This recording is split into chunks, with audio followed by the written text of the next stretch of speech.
Hey everyone, Eric Watson here, freelance writer, player of games, writer of words, recorder of videos, and tabletop role-playing aficionado. Welcome to another DM's Guild review, my written and video review series. Take a look at the adventures and supplemental material at the Dungeon Masters Guild website.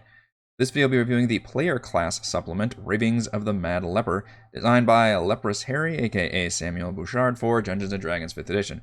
This review has been sponsored by the publisher, and a review copy has been provided for the purposes of this review. If you're interested in a sponsored review, please reach out to me via email, Twitter, or Discord, or on my submission form at roguewatson.com. If you enjoyed the content, consider using my affiliate links for online shopping and supporting me via patreon.com/roguewatson. Ravings of the Mad Leper includes over 20 new subclasses for Dungeons & Dragons 5th edition, including all 13 classes, as well as a bunch of new artificer item infusions, meta magic options, fighting styles, spells, all that good stuff. Overall, it's pretty good. It's not great. It's not bad. I mean, I've reviewed so many player class supplements at this point because subclasses are one of the more interesting and, I don't want to say easier because I don't want to downplay the designers that do this, but you know, D&D 5e is meant to be moddable, and certainly it's easier to make a subclass than it is to make an entire class. And it's I would recommend messing with subclasses before classes because we cover most of the bases when we have classes. For the most part, I'd say it's about half the classes I thought were subclasses I thought were pretty interesting and offered new abilities, and had pretty strong themes, and the other half not so much. They were either just boring or uninteresting, or just didn't seem to capture whatever theme it was going for, which makes it about okay.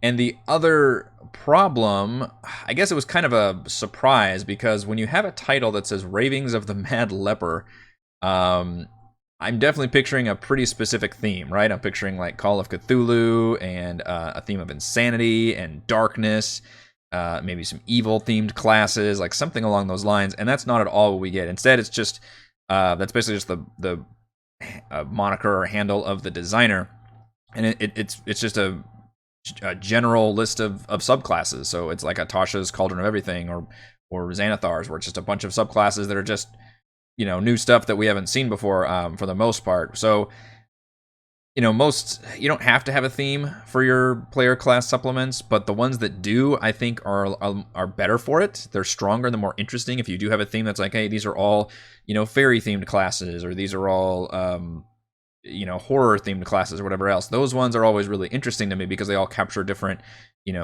types of whatever that theme is. Whereas here there is no cohesive theme, and I'm bummed about it, because with a title like this, I'm conjuring up, very specific themes, and those weren't explored at all. Other than, there's individual ones in here that obviously would have more of that theme. So that was a bit of disappointment. Maybe just sticker shock on my point of view, where I was expecting something and it didn't end up bearing any fruit. But just something to be aware of is that this is not anything to really do with lepers or madness or anything like that. So I'm going to attempt to run through and highlight the subclasses. I don't know if I'll actually get to all of them in a reasonable amount of time or not. For sure, I'll talk about the ones that I like and then explain why I don't like other ones, but hopefully we can try and get through this. Because this is a big one. This is 79 pages, again, over 20 subclasses. It uses a very nice professional layout.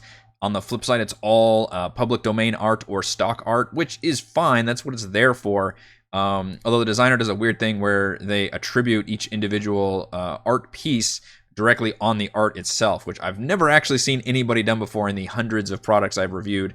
You can just include, this is a PSA to everybody, you can include this information at a credits thing at the beginning of the book and just say, hey, this art was done by this thing, and you don't have to put it on the thing. It's a little distracting, but otherwise, I mean, the layout is fine. Sometimes the full page art doesn't look as good because it's using that public domain art that might not have the best resolution or something, but I do appreciate that there was a lot of time and effort put into making this product look good using, free art resources, so that's totally fine. All right, let's get into the classes. So Artificer is a thumbs up for me for the most part, and some of them are, some of the subclasses are good, some are bad. Artificer, I think all three of them are pretty good. I'm the least familiar with Artificer of all the classes, which I think most of us in 5th edition are by now because it was kind of a late entry. The three new subclasses are the Jeweler, the Pilot, and the Sapper. So the Jeweler is about crafting different jeweled objects. The main ability is to create a, like you put your soul into a gem. You're not a lich. You're just doing this for magic purposes. And then you can presumably affix that piece of jewelry, whatever, necklace or ring or something, on somebody else, and then you can spy from them. You can like cast spells that have a touch range from them. It just kind of like expands your ability to cast spells and your knowledge and stuff, which is kind of a neat feature. The higher level features are weird though, because it all relies on different enemies having jewelry on them, so that would be a big work for DMs, and the player's going to be constantly asking the players, hey, does this person wear jewelry, because they have disadvantage on things, or different, things, or you can turn off their magic jewelry, all that stuff. So it would be kind of annoying that all your abilities proc off that. The pilot, this is a tricky one. I like the idea behind it, but I can see why a lot of DMs would definitely ban this. Because you're the and artificers in general is, get the ban as well. You can literally build like a fantasy version of a race car or some kind of vehicle that you can pilot, and you can either do anywhere from medium, large to huge, which the bigger one, and they have slightly different stat blocks, and the bigger ones can hold more people. You get cool abilities that have to do with that. It just seems kind of crazy, because you would definitely have to like feature, your overland travel and stuff would like feature this vehicle and stuff, and then when you go into dungeons, maybe not so much. So it's a cool idea, but obviously I can see why that would be problematic for a lot of campaigns and DMs to deal with. The sapper I was picturing specifically a demolitionist, but instead it's somebody who has a portable ram as their signature like weapon thing, kind of similar to the one who uses the gun. I forget what it's called.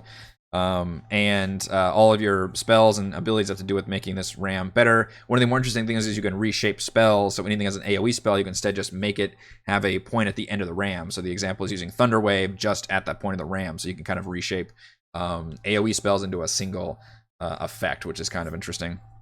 So yeah, all three pretty good. Cool ideas for artificers, generally thumbs up. Barbarian is generally thumbs down. I'm not a fan of either of these barbarian abilities. The Path of the Chieftain just seems super boring. You can like use the help action whenever you rage and stuff and kind of help your allies out. I don't know. People generally go through entire campaigns, don't use the help action, so it just seems kind of not that fun. And then the Tribal Shaman, the later abilities are interesting, where you can commune with spirits, you can cast Speak with the Dead, you can go into you can see ethereal when you rage, you can even go into the ethereal realm later on in levels. However, your early feature, your main feature, is that you're just gain druid spells, and the fact that you can concentrate on spells while raging. It's just kind of a soft multi-class for a while until you get to that 6th level. So I guess that one does get interesting later on, but I would prefer, like, let's just take away all the spellcasting thing and just concentrate more on specifically the spirits, and maybe give you a few spell-like abilities rather than literally making you like a half-caster, because that just doesn't seem to really fit. The Bard College, you only get one. All of these you get anywhere from 1 to like 5 subclasses, by the way. It is not evenly distributed. And in the case of the Bard, we only get the 1, and it is basically a Cleric College. You are a Bard who gets Cleric Spells. You get a Cleric Channel Divinity. You can just you get some Cleric stuff. It's just not very interesting to me. And again, it's kind of like the Barbarian, where it's a soft multi-class for a lot of these, and I think multi-classing exists. Anytime you see a subclass that's just like, hey, do you want flavors of this class? You see that in feats as well. Occasionally feats let you gain different abilities from other classes. I think that works better than making a whole subclass be like, hey, do you want to be like half this other class? It's not that it's poorly balanced or even that it's a bad idea. It's just not that interesting, because you're just using things that you're just kind of reshuffling things around that already exist rather than giving me new ideas. So to me, those are never exactly what I'm looking for. An example of basically artwork that does not look good on a full page, by the way. The Cleric, to use a funny reverse example, this is the Cleric Arts domain, which Cleric gets 5 domains. Stupid clerics. The Cleric Arts domain is just a cleric with bard powers. Your Channel Divinity is basically giving people bardic inspiration. So it's funny that the designer used 2 of them at the same kind of cross-pollination there. Craftsman domain doesn't really get interesting until the very end of the progression, where you can start making golems. Otherwise, you're just making regular like items and things that people go through whole D&D campaigns and don't ever jack with. You're like making tools and stuff. Festivity, you're throwing parties. Your Channel Divinity is literally you're throwing a party for everybody, which feels very bard-like and frankly isn't that interesting. The Seasons domain is pretty interesting. This one reminds me of the Eladrin race, where you can choose your different seasons. In this case, you can either choose a single season and run with it, or depending on your god, or you change seasons, which means you change all your spells and all your abilities. So I thought that was actually pretty cool. And I really love any kind of feature that where you get to either pick and choose from the subclass, or it evolves and changes as you level up. And this is an example. We'll see another one of those with the Warlock Elemental Patron as well. So thumbs up on that one. But otherwise, I think that's the only... Time Domain's okay. You can freeze people. You're immune to slow. It just seems weird for clerics. It feels like very much a wizard or sorcerer thing. I always think of arcane spellcasters when I think of jacking with time magic or chronomancy. But otherwise, that one's fine. So cleric, half okay, half not great. Druid is straight up thumbs up, awesome, just amazing pants. This is what I wish more of them had given this much care of. We only get the one Druid subclass, but it's freaking awesome. And in this case, you are tied to like Eldritch forces or, you know, ancient beasts and aberrations, and when you wild shape, you mutate, and you mutate different features depending on what your wisdom modifier is. You can roll that many d20s, and there's an entire table of wild shape mutations that offer all kinds of different things. Some of them are new, some of them are pulled from existing creatures like Gibbering Mouther. You get the Gibbering Mouths. Displacement Fur, you get their avoidance trait. You can, gain swim speeds. You can gain venomous stings and telepathy with exposed brain. Just a lot of really cool things. And on top of that, you gain Eldritch Invocations at 6th level, and you can at 14th level, you yourself, your own druid body, gains these traits like permanently. You gain these like aberrations. You're just a creepy like Eldritch horror thing. Very, very cool idea, and absolutely love it. And a lot of care was taken into that subclass. Fighter is fine. It's not terribly exciting. Because I think the best fighting usually copies off of the Battle Master, which give you maneuvers, because that's giving the fighter things to do other than just attacking constantly, which is what the Fencer does. Fencer is kind of a combination duelist plus Battle Master, where you've got these bravado moves and you expend bravado points, and it's, kind of the same thing as the Battle Master, honestly. The Hoplite, I swear there's another fighter style that was like this, where it's purely defensive and you can share your space with other people. They gain your shield AC and you can gain theirs. It's fine. Probably works better in some parties versus others. But the one thing I will say on all these classes, even though some of them I think are more interesting than others, they all do feel very well balanced, which it can be a very big problem on a lot of these subclasses. There is a tendency to usually overtune a lot of custom classes, or in some cases maybe even undertune them. And I really feel like, obviously I'm not playtesting these. I'm just looking at these versus my own experience with D&D and my own experience reviewing a crap ton of player class supplements. And from what I can tell, that's probably the best, the high marks of this entire product is they all feel very well balanced. Now, some of them still feel kind of boring and not interesting, but they still all feel pretty well balanced. The Monk is another one that's okay. It didn't really excite me with anything. The Hardened Steel kind of gains like fighting styles. You can use heavy weapons. One interesting thing is at 11th level, you can use Flurry of Blows an additional time, so 4 total flurry of blows, but they're all at disadvantage. I don't know what the math checks out on there, but that seemed like an interesting feature. Although, again, it's not like you're getting a new thing. You're just doing something again. The Way of the Mountain aesthetic is you can cast Cleric Scrolls, and you can create scrolls. I don't remember the scroll creating rules, but it says you can do it a little bit easier than what's presented in Xanathar's. And then you can cast Cleric Scrolls as if you were a cleric. So that's fine, I guess. At 17th level, you become like this mountain god where you can fly and go invisible and stuff. So I'm not, and at a certain point, I stopped even trying to balance like tier 4 stuff, because it's tier 4. Who the hell cares? It's nuts. Paladin is not great. The Pilgrimage is just weird. You gain a channel divinity that you force other people to forgive and repent, but there's no rules for it. It's basically just the DM decides if the people surrender or not, and then there's all these like restrictions and rules that have to go along with it. People like break you, or if you break the forgiveness or whatever else. It's just a weird ability, and I couldn't wrap my head around this class. The Temple Warden is just kind of a generically like defensive paladin, which again, just going defensive is kind of an easy way of doing a martial type character. In this case, you're supposed to be like repelling people away physically and gaining more power from people being around you and all that. It's fine, but it's just, you can tell the subclasses that take up half a page versus the ones that are like 3 pages. Not every subclass needs to be as crazy as that huge Circle of the Old Ones for the Druid, but it's just not much going on for the Paladins. Ranger, Another one that I'm not too fond of, the Pioneer. One of its abilities is like you gain both the Xanathars and the, or not Xanathar, Tasha's and the original Ranger abilities, and you can create cover, which feels very weirdly tactical. And then even at 15th level, you literally gain the tactical deployment ability, which is something going back to like Heroes Might and Magic, where you have the tactics ability. You can move your people around on the board before combat starts. It literally says, after rolling for initiative before actually starting combat, you can move everybody around. I thought that was a really funny like metagame like feature to give players that I would not be fond of handing over to players as a DM. And then the Raider is just a weirdly evil themed ranger where you are like burning people and grappling them, taking them hostage and executing them. It's just very, very dark, weird theme for a ranger. I think like it would be a rogue or fighter thing. One of the abilities for arson is just as part of your movement, you may light any flammable object that comes within 5 feet of you.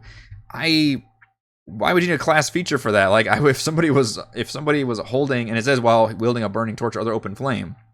Like, if somebody was holding an open flame, they don't need to have a class feature to burn things that don't have to do with, like, burning an enemy. So that's very bizarre.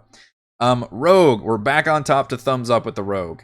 We had a string of not great ones, but Rogue is amazing because we get 4 new Rogue archetypes, and they're all pretty good, which is great. The Rogue Buffoon, not even necessarily a jester, but somebody who uses like humor to kind of disarm opponents, which is done very well. Like comic relief is if they attack you and they miss, then you gain temporary hit points. Slapstick humor, whenever you suffer damage, you can make you can force people to make a save, and then you gain advantage back on them. Of course, you gain Tasha's Hideous Laughter and Vicious Mockery. I thought the theme was very strong in that, and especially like all the abilities, the names of the abilities. Gadgeteer, you turn into like Batman with like, or classic Batman at least, with a whole bunch of just gadgets to use. You can craft them, and you can deploy all these different things like bombs and like grappling hooks that you attach to your belt, and just like cool like things that a professional like cat burglars would use. That also fit into like a fantasy world for the most part, especially if a world where artificers exist. So I thought that was pretty cool. The Juggler, which I thought was going to be a goofy idea at first, but actually has a pretty sound mechanical system where you can juggle a bunch of light weapons and you can throw them on your turn. The big thing is that you draw them all as a bonus action, and then you don't have to have advantage or have an ally near it to trigger sneak attacks. You automatically get your sneak attacks by throwing them, and you have to maintain concentration as if concentrating on a spell, which is kind of interesting.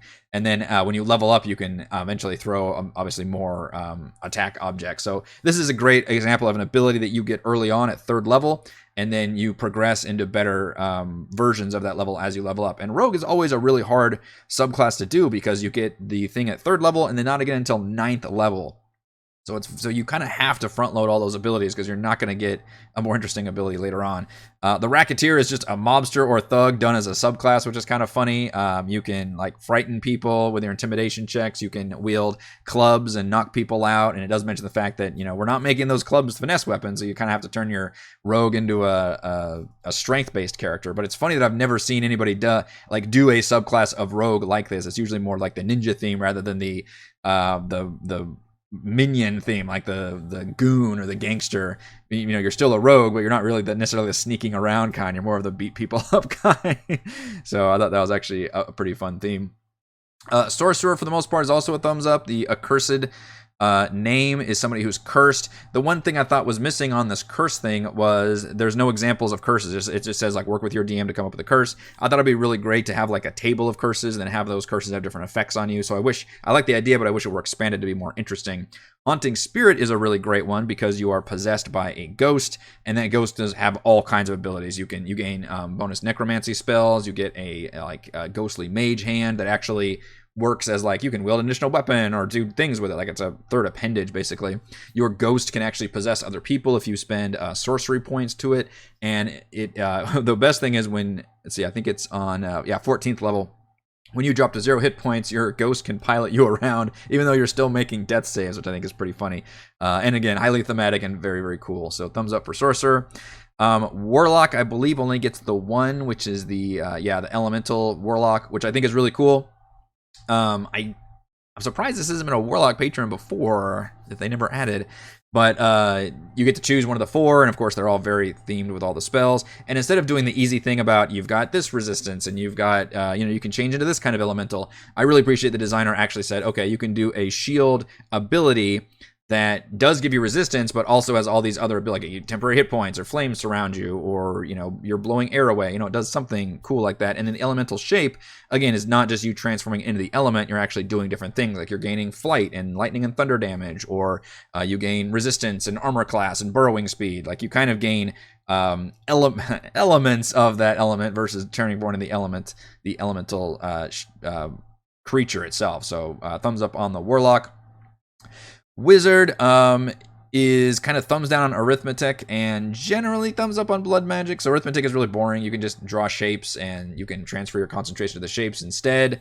There's not a whole lot going on there. But the blood magic is not what I thought it was, because usually blood magic is like you're fueling your own blood to cast spells. So you're maybe taking hit point damage in order to cast spells instead of spell slots or something along those lines. This one, instead, you gain intelligence modifier to use slashing weapon attacks and proficiency with certain attacks, and then to bloodlet enemies. And you can use obviously blood as a spell component. I don't know if many people actually use spell components as a thing, but then at 6th level, this is the bummer, is it takes till 6th level where you start getting interesting, which is after you deal any kind of piercing or slashing damage, you can then cast a necromancy or conjuration spell of 1st level or higher as a bonus action. So you can attack and then cast a spell as a bonus action. And then depending on what the challenge rating of the enemy was, you can actually upcast that spell. That's a really, really cool feature. It's just a bummer you have to wait till 6th level before the blood magic thing basically turns on. But I thought that was really interesting.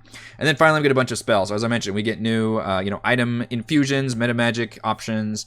What else is there? Warlock invocations. I kind of skipped through that to get to the more interesting subclass stuff, but we do get a lot of extra content here, which is always appreciated. I thought it was very weird that the Nihilistic Utterance is a necromancy cantrip that specifically reverses somebody's stabilization into where they have to make saving throws again. Now keep in mind, enemies do not make saving throws. This is something that an enemy would use on a player, and that is a dick move. If somebody stabilizes, you cast like this simple cantrip as a bonus action, and suddenly they have to make saving throws again. Also, the Infectious Soup is just throwing a like cauldron of bubbling nasty liquid on top of somebody. That's not infecting somebody necessarily. That's just you hurling this cauldron of nasty like fire poison water on top of somebody, but just a funny observation. And I think I've got through it, so let's go over my pros and cons for Ravings of the Mad Leper. Pro, over 20 new subclasses for all 13 official 5e classes. Definitely no doubt on how much content is here, which goes along with my next pro: new item infusions, fighting styles, invocation spells, and meta magic options. I really went all the way when it comes to providing new content for every class, as well as within those classes, just giving new invocations and things. Even if you don't want to do as a subclass, that's still really, really nice to see. And then probably my biggest pro is the classes that I liked. The subclasses that I thought were extremely good were Artificer, Druid, Rogue, Sorcerer, and Warlock. Those are all the ones that I would give really thumbs up to, but that's only 5 of 13. So the other ones were either thumbs down or kind of meh on. Which brings me to the cons. Half the subclasses are boring and or present soft multi-class features.